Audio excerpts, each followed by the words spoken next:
नमस्कार. Happy home with राजश्रीमध्ये आपल्या सर्वांचं अगदी मनापासून स्वागत आहे. तुम्ही म्हणाल हे काय चाललं आहे, तर इथं मी ना हे एक छोटंसं पोतं वजा पिशवी घेतली आहे, म्हणजे जी खताची वगैरे असते ना तर तशी. आणि हे जे काठ आहेत जाड काठ तर ते कट करून टाकते आणि घरगुती ग्रो बॅग करायचे मला. काही फळभाज्या लावायच्या आहेत तर त्यासाठी मला बिया रुजवण्यासाठी ही ग्रो बॅग मी घरगुती ग्रो बॅग तयार करत आहे. DIY म्हणू शकतो आपण. नको असणारा मी पार्ट काढून टाकला आहे ह्या पोत्याचा आणि हे दोन्ही बाजूनी असं म्हणजे दोन्ही बाजूनी ओपन झालं आहे हे पोतं. तर एका बाजूला छान असं इथं मी ना असं काहीतरी बांधून घेणार आहे एका बाजूची साईड पूर्णपणे. तर अशा बघू शकता. आता इथं मी चुन्या करून दाखवते तुम्हाला. आणि ते एका प्लास्टिकच्या किंवा नायलॉनच्या दोऱ्यानं वगैरे बांधलं तरी चालेल. सुतळी वगैरे जर घेतलं तर ते काही दिवसानंतर ते कुजू शकतं. त्यामुळे मी ना इथं काय वापरलं आहे ते पण सांगते. जे आपण डस्टबिनसाठी बॅग वापरतो तर त्या बॅगबरोबर एक अशी प्लास्टिकची दोरी असते बघा. तर ती दोरी मी पूर्णपणे अशी ह्या ग्रो बॅग्सच्या बॉटमला गुंडाळणार आहे, जेणेकरून आपलं माती वगैरे जी काय आपण घालणार आहे आतमध्ये तर ते बाहेर येऊ नये यासाठी. म्हणजे ही ग्रो बॅग बंद करायची एका साईडनं आणि हे गुंडाळून घेते आणि छान अशी ग्रो बॅग आपली तयार होत आहे. एका बाजूला बांधल्यानंतर ही पिशवी पूर्णपणे उलटी करून घेतली आणि आतमध्ये चांगली अशी जागा करून घ्यायची मस्त अशी. आणि याची उंची थोडी जास्त आहे तर मी वरच्या बाजूनं पण थोडीशी आतल्या बाजूला फोल्ड करून घेणार आहे. म्हणजे थोडीशी आडवी अशी आपल्याला ग्रो बॅग हवी आहे, जेणेकरून आपल्याला 3-4 प्रकारच्या बिया त्यामध्ये रुजवायच्या आहेत यासाठी. तर थोडीशी अशी एकवीत होईल एवढी मी आतमध्ये ही ग्रो बॅग फोल्ड केली आहे. आणि आता छान अशी ग्रो बॅगसारखी थोडीशी वाटायला लागली आहे. मी इथं कुठं म्हणजे ही दोऱ्याने वगैरे शिवून वगैरे काही घेणार नाही, अशीच यूज करणार आहे. ह्यामध्ये खाली काहीतरी पालापाचोळा वगैरे घालणार आणि वरती पॉटिंग मिश्रण घातलं की आपलं हे ग्रो बॅग तयार होईल बिया पेरण्यासाठी. दुपारी मी ग्रो बॅग करून ठेवली पोत्याची आणि आता बियाणं पण आणले. 10-10 रुपयाच्या पुड्या आणलेत, दाखवते तुम्हाला.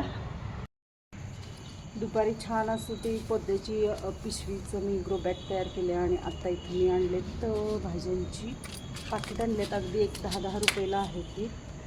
टोमॅटो, वांगी, दोडका, दुधी भोपळा, कारलं, काकडी आणि ओल्या मटारचं पण म्हणजे मटारचं पण आणलं आहे. बघूया एक एक करून मी लावत जाईन. बघायचं आहे मला आपण भाज्या ग्रो करू शकतो का नाही, हा एक मला नवीन प्रयोग करून बघायचा आहे. टोमॅटोचं तर खूप छान आणलं आहे बघा. हे असं टोमॅटो आहे, लांबडा दोडका, दुधी भोपळा हे आहे ते मुळ्याच्या शेंगा,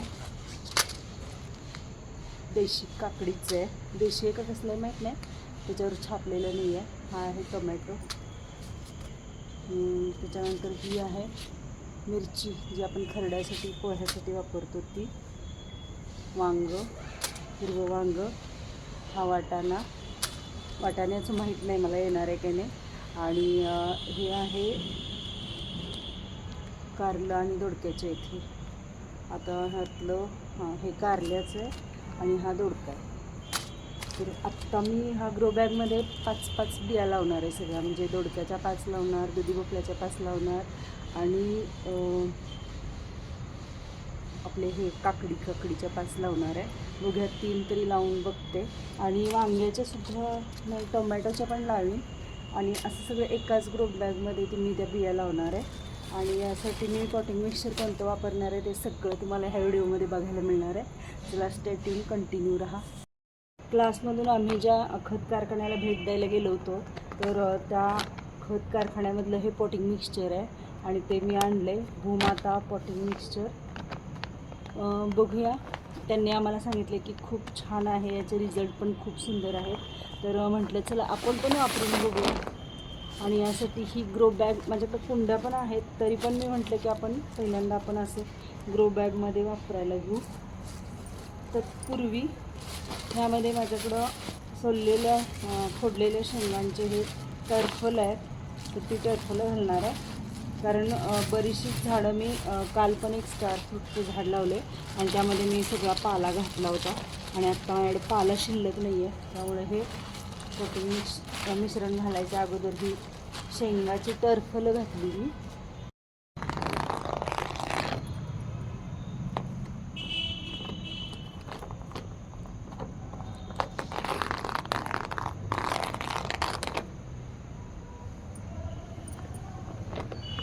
पॉटिंग मिश्रण कसं आहे हे मी पहिल्यांदा बघत आहे, कारण आत्ताच आपण पिशवी फोडली आहे आणि आता हे टरफलं च्या वरती आपण हे पॉटिंग मिश्रण घालतो आहे.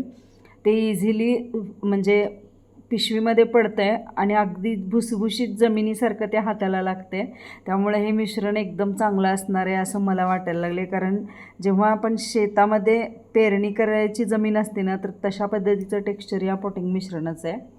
छान रिझल्ट असणार आहेत अगदी 100%, कारण पॉटिंग मिश्रणाला हात लावल्यानंतरच ते माझ्या लक्षात आले.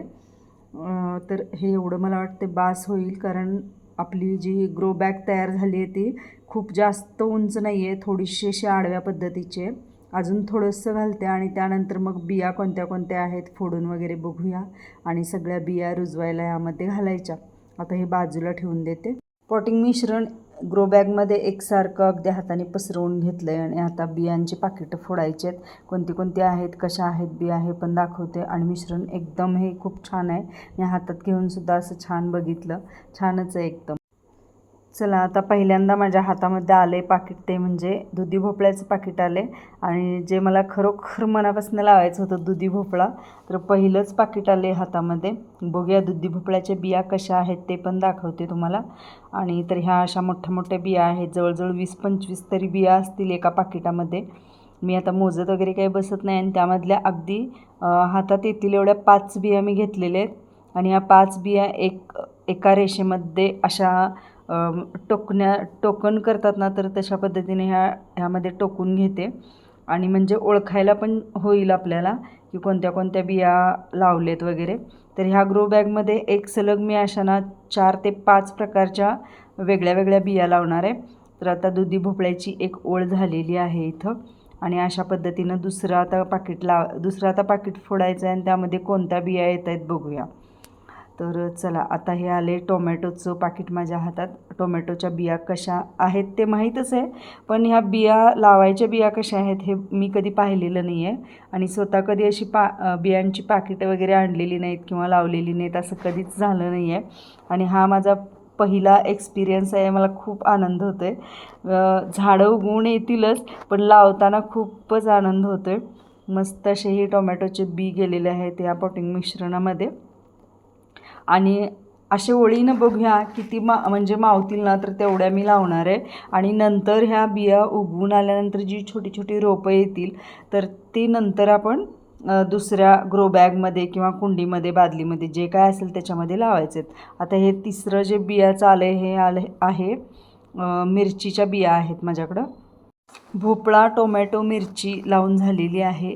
आणि आता ह्या बिया आहेत त्या काकडीच्या आहेत, लांब लांब बिया बघू शकता, अशा लांब लांब असतात बिया.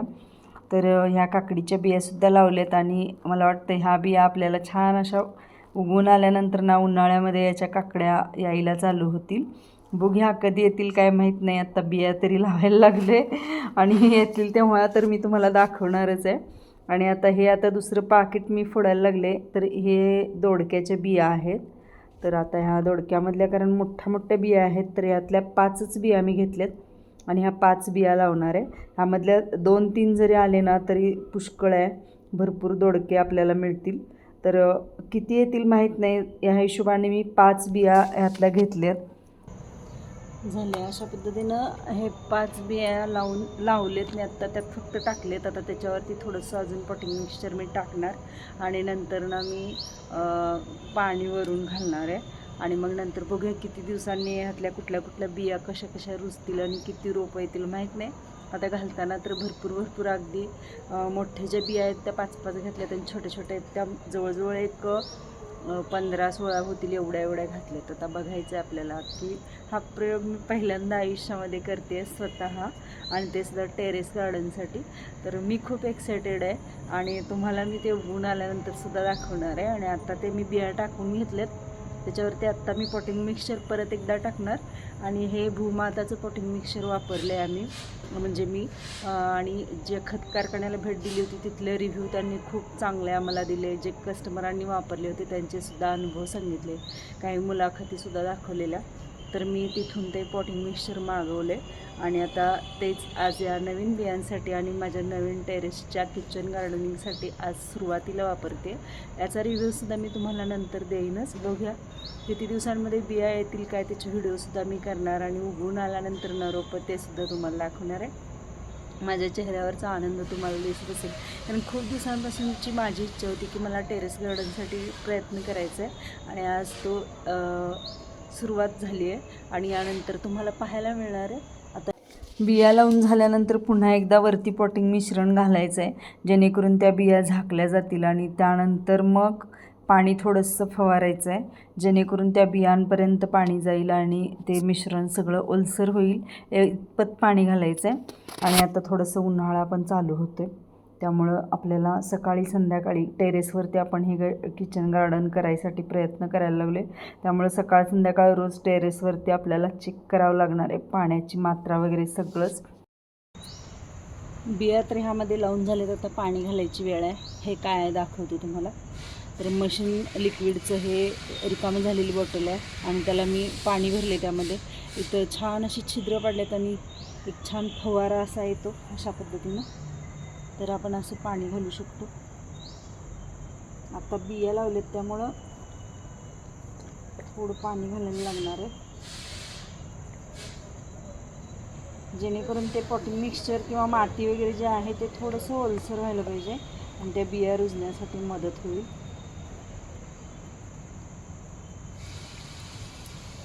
बघू शकता थोडं घातलं. तर मी छान अशा आज ना बिया लावून घेतलेल्या आहेत आणि सायंकाळची वेळ आहे आणि सायंकाळच्या वेळीच असं झाडं वगैरे लावायचे असतील किंवा काय, तर ते अशी कामं अशा वेळीच करायला हरकत नाही. सकाळी केली तरी चांगली, पण सायंकाळी केलेली कधी उत्तम. आणि आज मी फर्स्ट टाईम किचन गार्डनसाठी टेरेसवरती एका ग्रो बॅगमध्ये छान अशा बिया 5-6 प्रकारच्या लावलेल्या आहेत. उगवून आल्यानंतर तुम्हाला मी पाहायला व्हिडिओ करणारच आहे. तर कसा वाटला आजचा व्हिडिओ हे कमेंट करून सांगायला विसरू नका. नवीन असाल तर लाईक, शेअर आणि सबस्क्राईब करा. त्याचबरोबर किचन गार्डनिंगचे आता व्हिडिओ हळूहळू येत जातील. जसे जसे ना या बियांना अंकुर फुटत जातील ना, तसे आपले व्हिडिओज मी रोज एक ॲक्टिव्हिटी दाखवत जाणार आहे. म्हणजे बिया कशा रुजल्या किंवा किती रोपं आली वगैरे वगैरे सगळं. आणि बघायचं आहे म्हणजे जेवढ्या बिया पेरल्यात तेवढ्या काही रोपं येणार नाही आहेत, पण आलीत तर चांगलंच आहे ना, आणि माझं काम पण वाढणार आहे. त्यामुळं चला आजचा व्हिडिओ इथेच संपतो. व्हिडिओ कसा झाला आहे हे कमेंट करून सांगा. नवीन जर कोण बघत असाल तर चॅनलला सबस्क्राईब करायला विसरू नका आणि हा व्हिडिओ कसा झाला आहे हे सुद्धा कमेंटमध्ये सांगायला विसरू नका.